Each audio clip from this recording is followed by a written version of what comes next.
Ladies and gentlemen, good morning and welcome to the world-renowned Waldorf Astoria Hotel. My name is Brad Horn with the National Baseball Hall of Fame and Museum, and it is a great pleasure to welcome you to this terrific day in the history of the National Baseball Hall of Fame as we introduce the 2011 members of the Baseball Writers electee class. I would like to introduce the dais to you today. From your left, Jack O'Connell, Secretary-Treasurer of the Baseball Writers Association of America. Jane Forbes Clark, Chairman of the Board of the National Baseball Hall of Fame and Museum.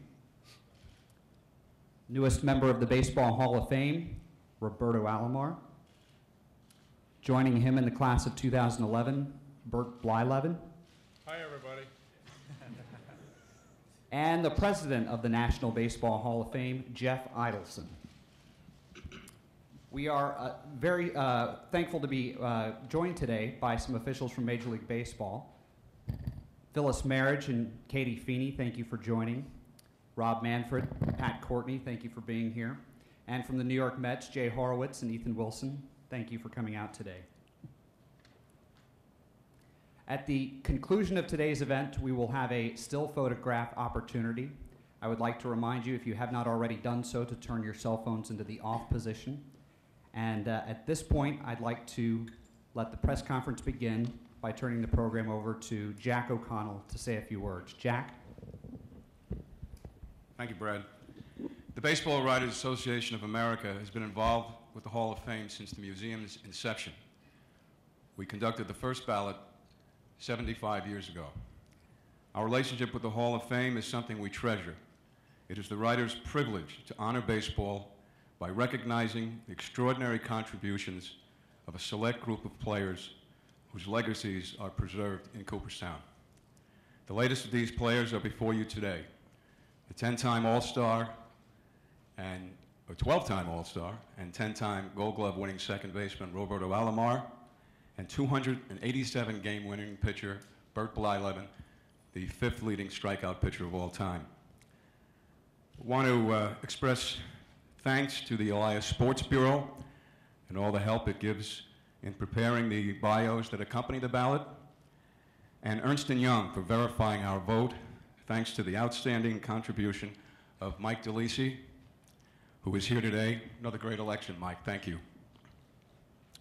I would like to point out an historic note. Gaku Tashiro of the New York chapter and Keizo Konishi of the Seattle chapter cast ballots in this year's election. They are the first Asian writers to take part in this process. And they won't be the last. The BBWAA now numbers more than 60 writers from publications in Japan, Korea, and Taiwan, which began covering Major League Baseball in earnest 15 years ago. We also have many voters from Canada, of course, as well as many voters from publications throughout Latin America. The BBWA Hall of Fame election has truly become an international exercise. So how fitting it is then to be sitting here with a second baseman who was born in Puerto Rico and a pitcher who was born in the Netherlands. The baseball writers congratulate both of you. Thank you. And I'd like to invite Hall of Fame President Jeff Idelson to now say a few words. Jeff?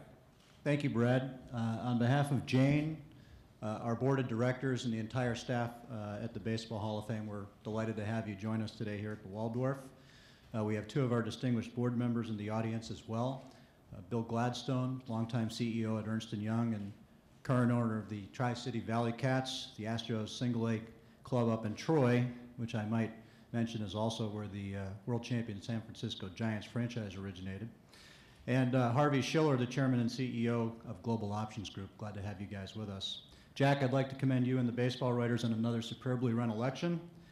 We're incredibly proud of our relationship with the baseball writers, which has existed long before we opened our doors in 1939. And to echo Jack, I'd like to also thank Ernst & Young and Mike DeLisi for verifying the vote as they have every year for the last 15. It's an important part of this exercise. You know, one of the most difficult career paths in the world is to the major leagues, and the odds are truly stacked against you as you have your career in front of you. In the 135 years since baseball started, More than 17,000 men have worn a major league uniform, and of them, 1%, 1 out of 100, will ever make it to Cooperstown. Very hard to get in. Today we honor 295 Hall of Famers overall, including 205 players. And on July 24th, after their induction ceremony in Cooperstown, 3 more plaques will hang forever in the hallowed halls of the Baseball Hall of Fame. For longtime executive Pat Gillick, who was elected by the Expansion Era Committee in December, as well as for Roberto and for Bert. All the teams for whom the 2 players played will be listed on their plaque. For the sake of history, Bert's cap is going to sport a Twins logo. Robbie's plaque will include the Blue Jays logo. We had a discussion with it earlier today, and both of them agreed that that was the way to go. So we couldn't be happier for Pat, for Bert, and Robbie, as well as J.G. Taylor Spink Award winner Bill Conlon from Philadelphia, and Ford C. Frick Award winner Dave Van Horn, the voice of the Florida Marlins. Our 2 award winners will be honored the day before the induction, Saturday, July 23rd, in a new event that we've created at Doubleday Field in Cooperstown called the Hall of Fame Awards Presentation. We hope to see you all there. Jane and I are thrilled to welcome Bert, his wife Gail, as well as Robbie, his dad Sandy, and all the Alomars into the Hall of Fame family. Glad to have you.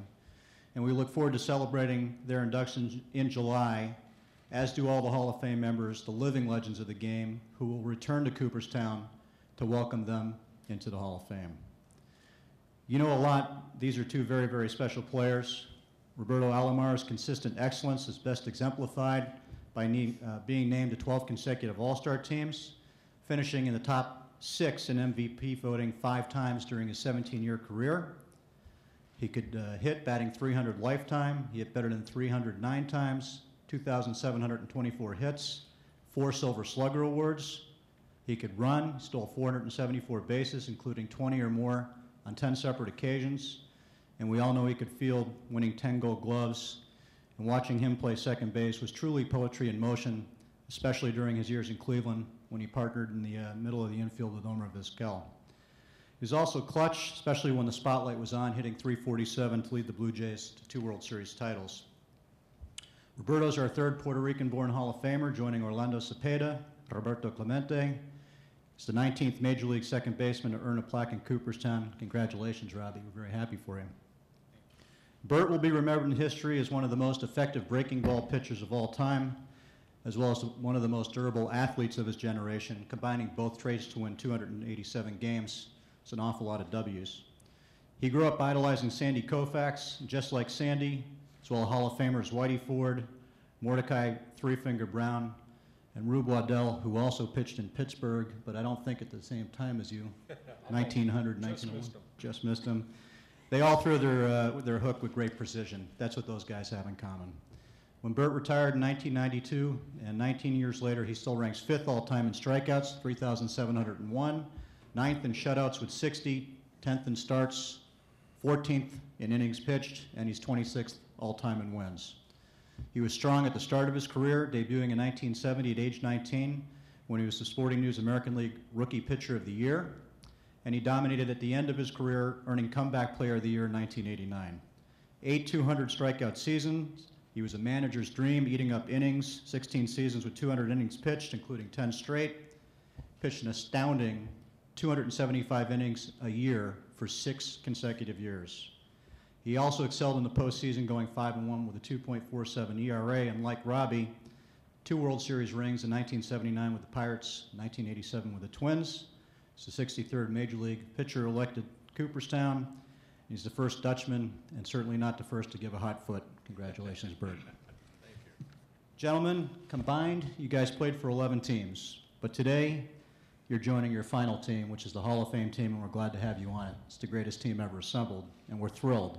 Jane and I are absolutely thrilled to welcome you to Cooperstown. So it's our pleasure now to ask you to put on cap and jersey of your final team.